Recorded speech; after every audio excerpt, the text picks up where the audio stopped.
New Zealand के हाथों श्रीलंका को 5 विकेटों से शिकस्त। कीवी सेमीफाइनल के लिए फेवरेट। वर्ल्ड कप में पाकिस्तान की सेमीफाइनल तक रसाई में मुश्किलात बढ़ गईं। श्रीलंका की टीम 171 रन बनाकर आउट हुई। कीवीज ने मतलूबा हदफ 5 विकेटों के नुकसान पर पूरा कर लिया। पाकिस्तान को सेमीफाइनल में जाने के लिए इंग्लैंड को 287 रन के बड़े मार्जिन से हराना होगा। ग्रीन शर्ट्स को 300 रन बनाकर इंग्लैंड को 13 रन पर आउट करना होगा। पाकिस्तान को इंग्लैंड के खिलाफ हदफ 2.3 ओवर्स में हासिल करना होगा।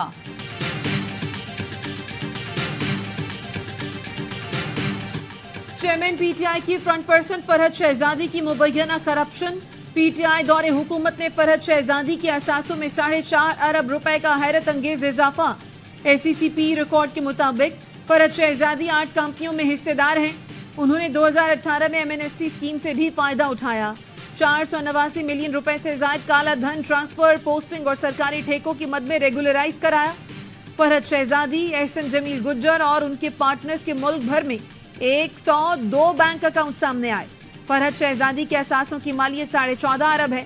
ये उस पैसे का हिस्सा है जो बतौर फ्रंट पर्सन लिया गया।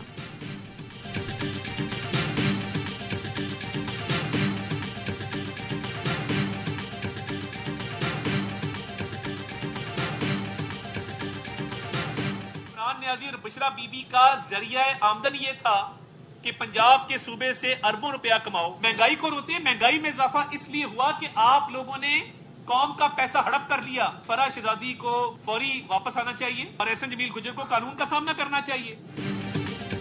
मुल्क की तारीख में ये करप्शन की बदतरीन मिसाल है। पंजाब में अवाम के पैसे को बेदर्दी से लूटा गया। चेयरमैन पीटीआई और बुशरा बीबी का जराया आमदन पंजाब की कंपनी से अरबों रुपए कमाना था।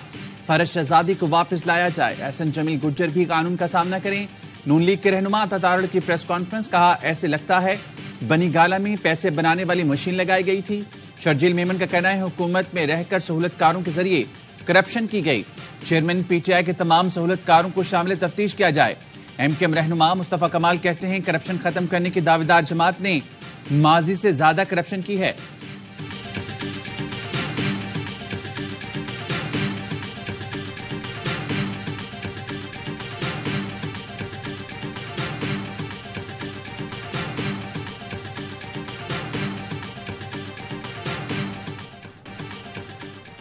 ये हो नहीं सकता कि चेयरमैन पीटीआई की इजाजत के बगैर घर की तिजोरियां भर रही हों।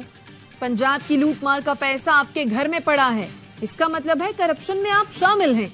अलीम खान का तकरीब से खिताब, कहा फैज हमीद ने मुझे गिरफ्तार कराया। जहांगीर तरीन पर पर्चे भी फैज हमीद ने कराए। आईपीपी के सरबराह जहांगीर तरीन ने कहा लड़ाई करके बुरा भला कहकर कुछ नहीं मिलेगा। अब पुरानी बातें भूलें, आगे की तरफ देखें। गुलाम सरवर खान ने इस्तेहकाम पाकिस्तान पार्टी में बाकायदा शमूलियत अख्तियार कर ली।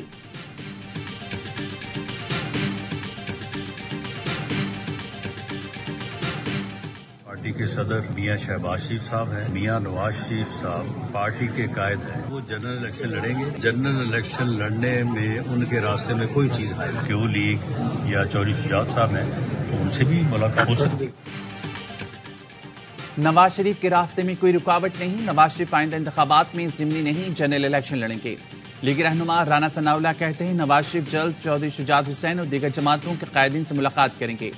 जरदारी साहब को पूरा हक है वो लाहौर के वज़ीर-ए-आज़म का रास्ता रोकें और लाड़काना के वज़ीर-ए-आज़म की राह हमवार करें। चेयरमैन पीटीआई देखें जो सहूलतें उन्हें हासिल हैं क्या दूसरे कैदियों को भी मिल रही हैं।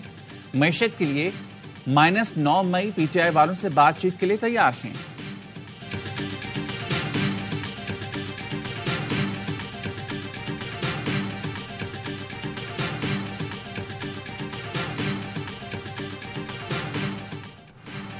पीटीआई का नाम लेते हुए अच्छा नहीं लगता।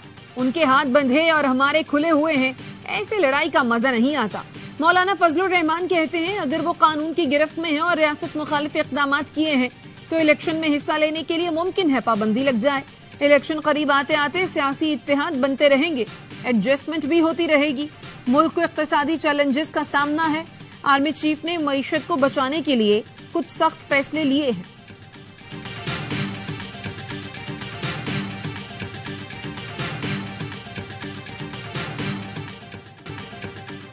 इस्लामाबाद में बारिश और जालाबारी, मौसम सर्द हो गया। मुल्क के मुख्तलिफ इलाकों में मौसम ने करवट ले ली। वादी स्वात में भी बारिश और पहाड़ों पर बर्फबारी। सर्दी की शिद्दत में इजाफा, खूबसूरत मनाजिर और मौसम से लुत्फ अंदोज होने के लिए मुल्क भर से सयाह स्वात पहुंच गए।